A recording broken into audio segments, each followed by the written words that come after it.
Hola, hola a todos, bendiciones, bienvenidos al episodio número 16 de mi podcast Real Estate y mi libertad financiera.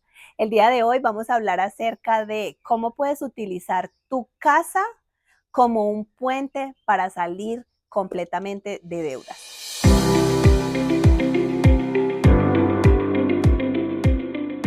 Hola Juli, ¿cómo estás? Muy bien, gracias, Cami. Bueno, Juli, venimos de unos episodios muy interesantes donde hemos pasado por todo. Eso es como una montaña rusa.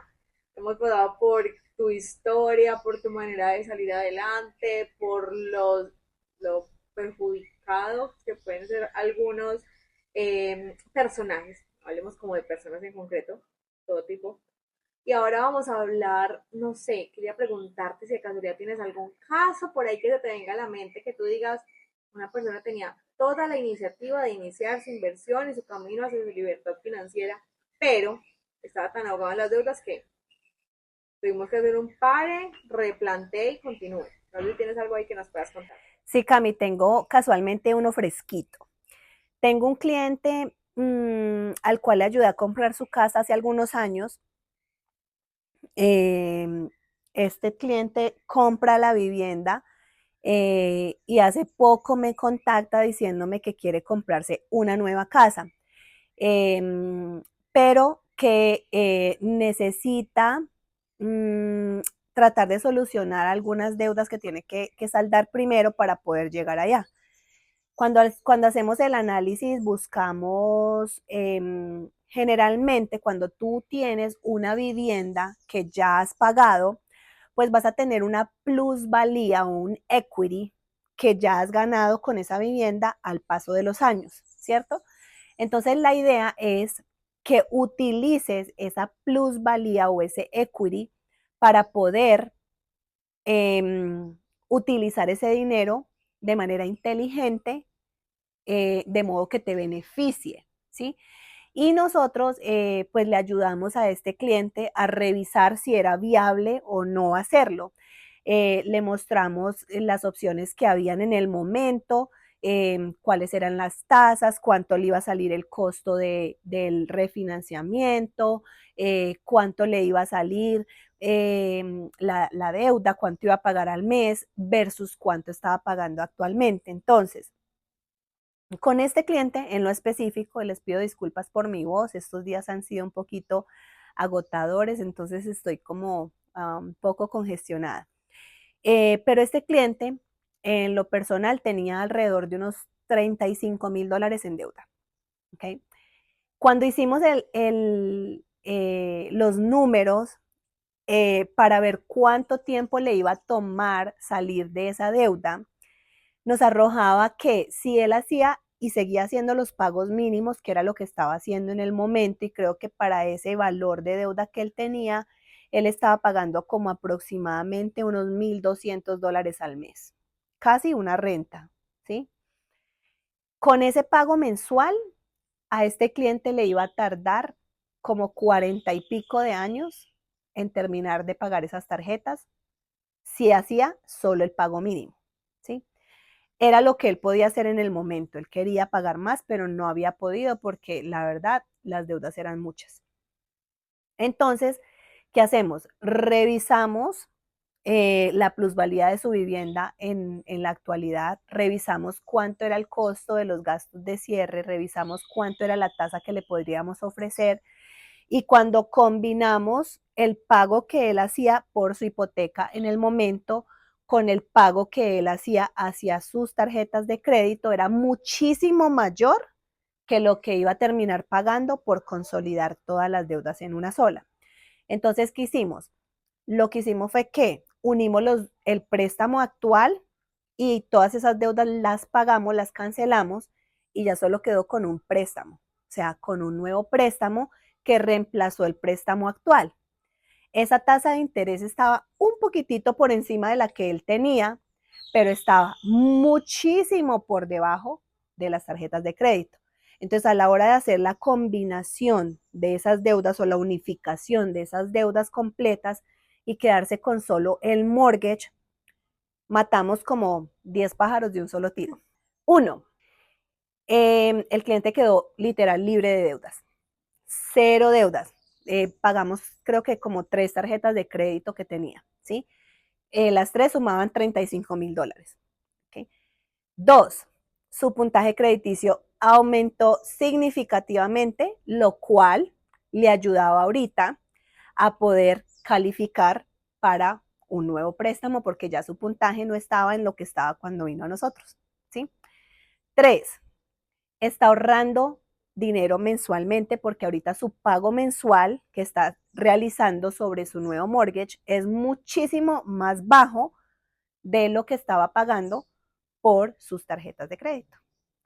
Entonces, la verdad, los beneficios de utilizar la plusvalía de tu vivienda para salir de deuda, si tú en este momento tienes deudas de tarjetas de crédito con altos intereses, obviamente esto no le conviene a todo el mundo, entonces por eso es que es importantísimo que miremos el caso a caso, ¿sí?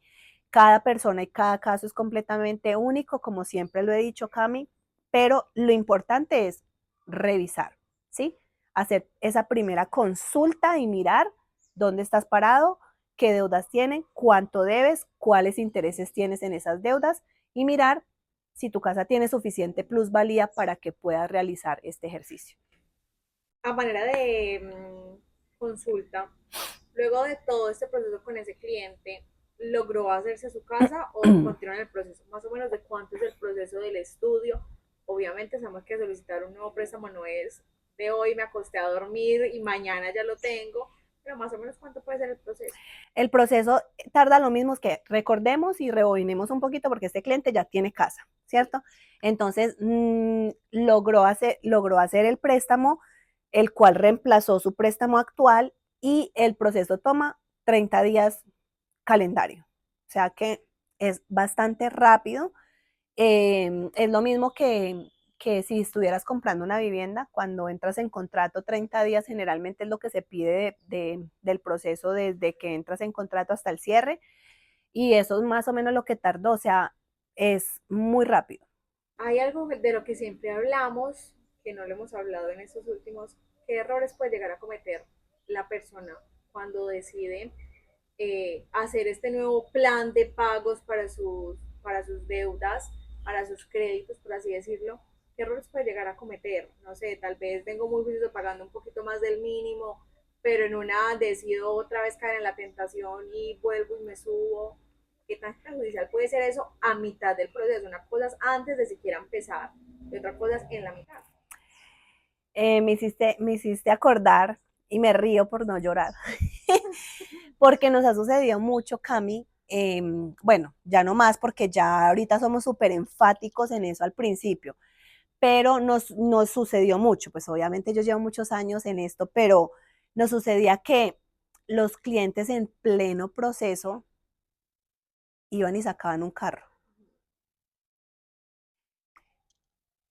Yo decía, señor, trágame, o sea, ¿dónde? No, o sea, Dame paciencia. yo no comprendía, pero mucha gente verdaderamente, Cami, no, o sea, no saben que la deuda afecta tu capacidad de compra, no lo saben, no lo saben. Entonces ahorita pues somos muy enfáticos en ese tema al principio porque la gente sabe que no puede cambiar absolutamente nada de su perfil. Si tú tienes un ingreso de $10,000, se tiene que quedar. Si quieres aumentarlo, genial, siempre y cuando sea dentro de la misma línea de trabajo. Pero si tienes un crédito de X y tienes unas deudas de, no sé, $1,000 al mes, eso no me puede fluctuar por ningún motivo. Entonces somos muy enfáticos en que cero usar tus tarjetas durante este proceso o si las vas a usar tienes que pagarlas, ¿sí? Cero aplicar para nuevos créditos, este, cero prestarle el crédito a nadie, eso es otra, porque también conocemos mucha gente por ahí que no, que le presté a mi primo, que a su tanito, que a Perencejo, no, o sea, el crédito es como los calzones. Literal, no se le prestan a nadie, ¿sí? O sea, por más que tenga la misma medida tuya, nada, nada en lo absoluto. ¿Por qué? Porque nadie cuida tus intereses mejor que tú. O sea, nadie, ¿sí? Entonces, errores comunes, sacar un carro, usar las tarjetas y maximizarlas, llegaron con unas tarjetas con un balance bajito y cuando fuimos a cerrar entonces las tenían por encima, entonces ya el pago mínimo no eran 50 sino 200 y esos 200 les quitó de la capacidad de endeudamiento que originalmente les habíamos dado, o personas que de pronto también, estamos hablando solo del crédito, ¿cierto? Porque me iba a meter por el lado de los fondos, pero no en el crédito, personas que de pronto cierran cuentas durante el proceso, Cami. Cerrar cuentas es un no-no. ¿Por qué? Les mencionaba en el capítulo, en el episodio anterior, perdón, respecto a la importancia que tiene el puntaje crediticio a la hora de la antigüedad que tienes con tus cuentas. Entonces, digamos que si me cierras una cuenta que tiene 10 años de antigüedad y ya me mataste la cuenta más vieja que tenías y nos va a afectar, ¿sí? Entonces, cualquier movimiento que vayas a hacer durante el proceso de compra, ya sea con tu crédito, con tus ingresos, con tus fondos, importantísimo que lo consultes con tu asesor hipotecario antes de hacerlo. Te hago una consulta. ¿Crees que hay muchas personas que, si tú tienes una tarjeta de crédito, un cupo, no sé, de $10,000, te puedes gastar los 10,000, ¿cierto? Pero ¿crees que hay gente que no asocia con que una cosa es que te los puedas gastar y otra, qué tanto te afecta gastarte los 10,000? Claro, de ahí parte el problema, ¿cierto? Desde ahí parte el problema porque eh, es que, no, o sea, es que la verdad es que muchos latinos no saben manejar el crédito y es fundamental que aprendamos a llevar ese proceso, a saber cuándo sí, cuándo no, por qué, cómo pagar, cómo no, o sea, no, Cami, es que el hecho de tener un crédito de $10,000 no quiere decir tengo $10,000 para gastar, literal. Tienes cómo pagarlos inmediatamente, entonces por qué no los usas desde tu cuenta bancaria? Porque ahí sí los tienes, ¿sí? O sea, no es tuyo, es un préstamo. Entonces, que si lo vemos como un préstamo, no sé, pongamos un ejemplo contextual. Vamos a suponer que tú, no sé, yo quiero ir a un evento, ¿cierto? Quiero ir a un evento y necesito un vestido negro, largo, bonito y no quiero gastar en comprar, o sea, pues tenemos la confianza y te digo, Cami, préstame el vestido y tú me lo prestas. ¿Tengo que devolvértelo o no? Claro. Exacto. Entonces, es un préstamo, ¿sí? O sea, yo no me puedo quedar con el vestido, porque si me quedo con el vestido, pues es mi integridad. O sea, es mi integridad la que está en juego, de que tú ya me vas a ver como una persona poco confiable, una persona a la que no se le puede prestar nada porque se me va a quedar con ello. De la misma manera funciona con los bancos. O sea, si un banco te da $10,000, espera que tú lo devuelvas. Y así sea de a poquitos. O sea, con el vestido no aplica porque no te lo podría devolver por La retazos. cremallera, la manga. Pero sí me explico, Cami, o sea, no sé, no se me ocurrió otro mejor ejemplo, pero pues ustedes entienden. Yo creo que quedó muy bien el ejemplo, sobre todo creo que influye que la gente sienta que la plata de la tarjeta de crédito es de ellos porque la tienen en una tarjeta. Entonces la gente asocia con que el tengo la tarjeta es mía. Pero volviendo tal vez a la historia, al caso que nos contabas en un inicio, ¿crees que la solución más fácil para el cliente hubiera sido vender la propiedad que ya tenía y saldar sus deudas y seguir tal vez adquiriéndolas al momento y adquiriendo deudas en vez de tal vez generar otro préstamo como fue que nos contaron que hicieron? No creo que no porque no generamos otro préstamo. O sea, el préstamo que se generó reemplazó Reemplazó. el otro préstamo. Entonces, no creo que eso hubiera sido la solución porque generalmente cuando vendes la propiedad, pues envuelve muchísimos otros factores te van a generar más gastos, ¿sí? Como el relocation, o sea, tienes que reubicarte, tienes que buscar otra casa, o sea, es o sea, es un proceso más extenso, el desacomodarte, o sea, cuando no es necesario, pues no se tiene que hacer. No va a ser siempre el caso porque en muchas ocasiones la gente no tiene suficiente plusvalía para poder hacer ese ejercicio de refinanciar y consolidar todas las deudas y les toca vender. O sea, pero en el caso específico de este cliente, no era la mejor opción el vender. O sea, su mejor opción era reemplazar el préstamo actual con uno nuevo donde pudiera incluir todas las deudas que tenía ya y iba a quedar pagando muchísimo menos de lo que estaba pagando en ese momento.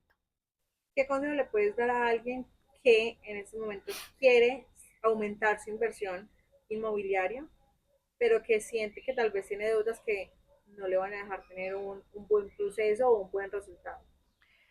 Bueno, el consejo es que se comuniquen con nosotros. eh, Cami, es muy lamentable, pero creo que muchos de los que nos están viendo pueden dar fe de que el mundo de la reparación del crédito está monopolizado por empresas escrupulosas que la verdad lo que quieren es sacarle plata al cliente. O sea, no te dan soluciones. Y me me parece triste porque como asesora que quiere y busca siempre el beneficio de sus clientes, pues yo quiero poder trabajar con colaboradores que verdaderamente sean un equipo, que verdaderamente estén buscando el mismo propósito de ayudar a la comunidad, de ayudar, dar, de brindar, de servir. Y estas agencias de reparación de crédito, la verdad, no tengo una que yo pueda decir, la recomiendo, he mandado clientes y me han devuelto un cliente listo para comprar. Entonces, ¿qué hacemos? Pues yo trato dentro de mi conocimiento de brindarle las herramientas que puedo hacer en el momento para poder guiarlo y más o menos manejarlo. Hace poquito tuve un cliente, por ejemplo, que también estaba en el proceso de refinanciar su casa y tenía una colección pequeña de algo que le pasó con un seguro de un carro y esa colección le estaba afectando su puntaje, pero ni una cosa loca. Tenía con un buro de crédito 700 y pico y con nosotros dos 650, 660, o sea que eran más de 100, eran como más de 80 puntos de diferencia entre uno de los buros que no estaba reportando esa cuenta y los otros. ¿Qué hice yo? O sea, utilicé mi conocimiento en hipotecas y mi sentido común y el poder del Espíritu Santo que me da, revisé el crédito minuciosamente y dije, no, este señor paga esta cuenta y ya, con eso tenemos para que le suba el puntaje. Efectivamente, lo acompañé, hicimos la llamada en 3 líneas, llamamos al acreedor, tratamos de hacer un settlement para que le bajaran esa cuenta. No logramos llegar allá, pero él dijo, no, no importa, Juliana, yo quiero pagar la cuenta porque quiero subir mi puntaje de crédito y efectivamente hizo lo que le indiqué, le subió el puntaje de 660 a 750, Cami, 90 puntos y logró tener una tasa mucho mejor que la que le había ofrecido al inicio, porque antes de que cerráramos quedó con un crédito de 750. Entonces, de una tasa para una propiedad de inversión, de una tasa del 7 y piquito, 7.3, que creo que está en 7.375, le bajó una tasa del 6.875. O sea que ganó, ¿sí? No soy experta en crédito, sí o sea, soy muy honesta, zapatero a sus zapatos, pero sí puedo y tengo un conocimiento en base a todos los años que llevo y tengo algo de noción acerca del tema donde puedo darte una guía básica y ya llegar a lograr la meta de que puedas estar libre de deudas o por lo menos bajar el endeudamiento para que puedas liberar capacidad de compra. Juli, muchas gracias. Yo creo que fue un episodio también de muchísimo aprendizaje y claramente se llegarán muchos mejores. Muchas gracias a ti, Cami. Bendiciones a todos. Chao, chao.